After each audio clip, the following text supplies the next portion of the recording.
All right. So thank you.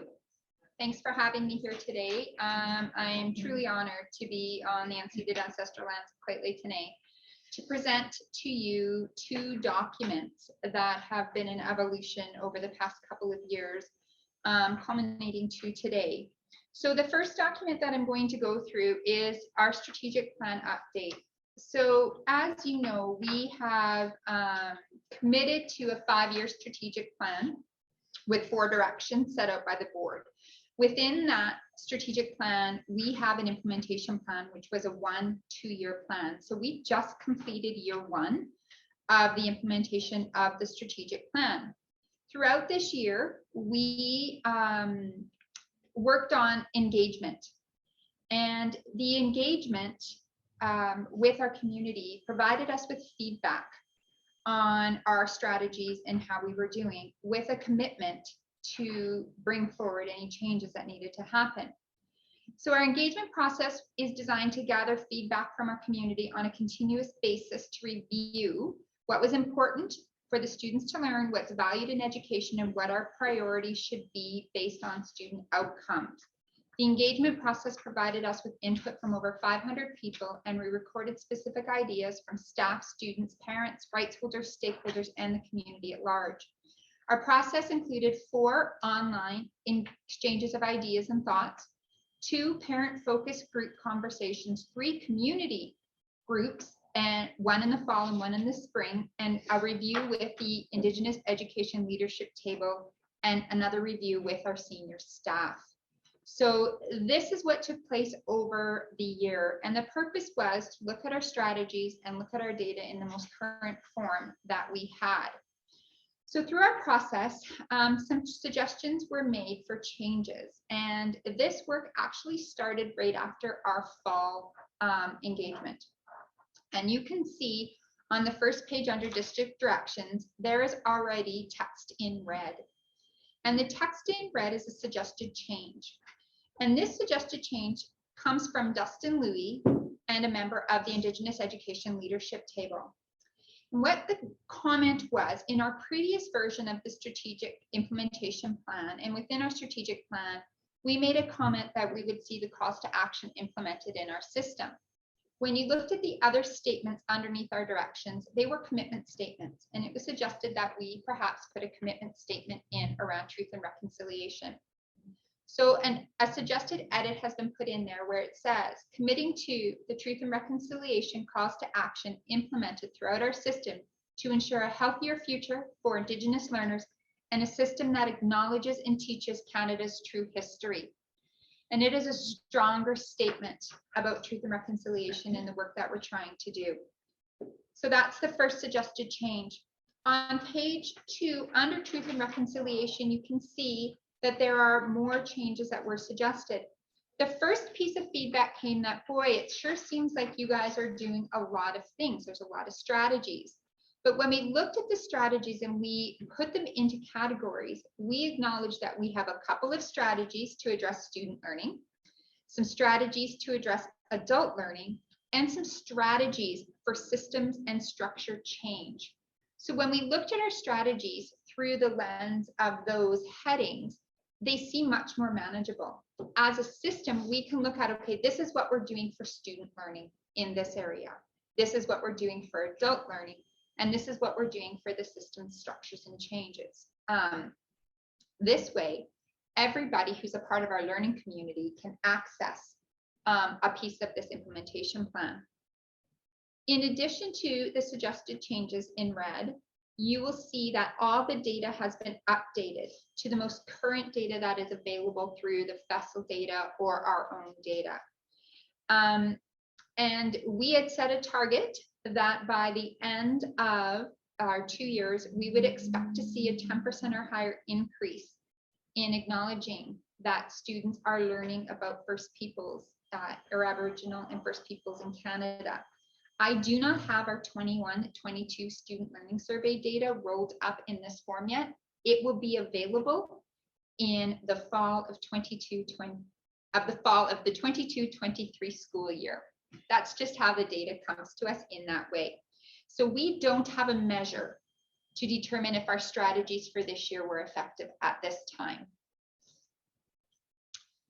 In our next one around equity for access, you can see that there have been a couple of grammatical changes added to the beginning of the preamble. The strategies have been broken into the 3 categories, and we've added a couple of strategies, one being to provide access to Office 365 for students.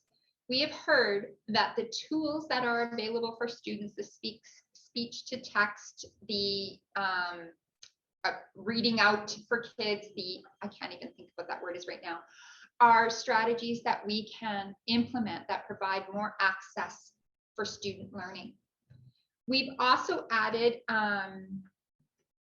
some additional professional development in service for school-based staff on supporting students with diverse abilities and disabilities, being very strategic in ensuring that our staff have the tools to provide equitable supports across our district. We have noticed that many of our students with designations are struggling to have appropriate programs and supports in their schools, and we need to do a better job of providing that in service and training. We need to continue to effectively communicate to ensure an understanding with families and students in programs. We need to implement new policies and administrative procedures, and I will actually fix that to say administrative procedures. I missed that. Around our equity strategies. As we look at our policies and administrative procedures, we need to ensure that we are using an equity lens, and to expand our partnership with the YMCA alternate to suspension. In our previous iteration, it said pilot a partnership. Through conversations with the Y and the success of that program, they would like to expand it to offer more options for students within our district. Our measure here is our graduation rates. You will see I have last year's graduation rate, and there is very little change.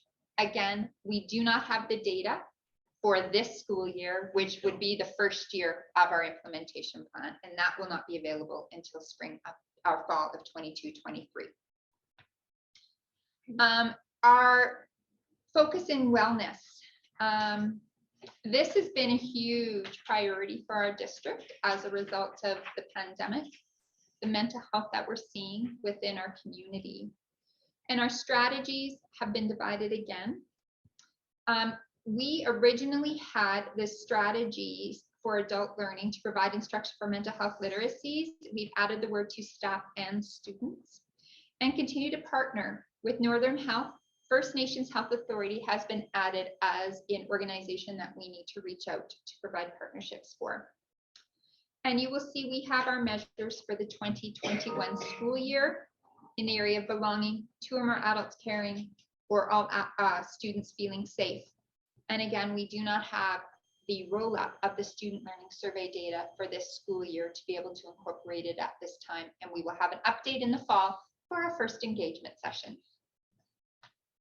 And then finally, learning, the adjustments to our strategies.